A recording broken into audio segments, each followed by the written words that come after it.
पाठ करिए तो सभी सफल हो जाएगा।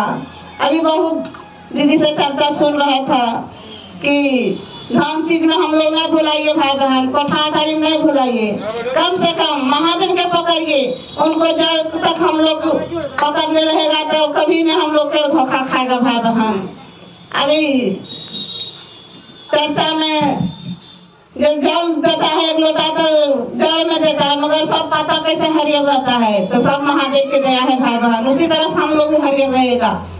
तो चलिए भजन के दिशा में।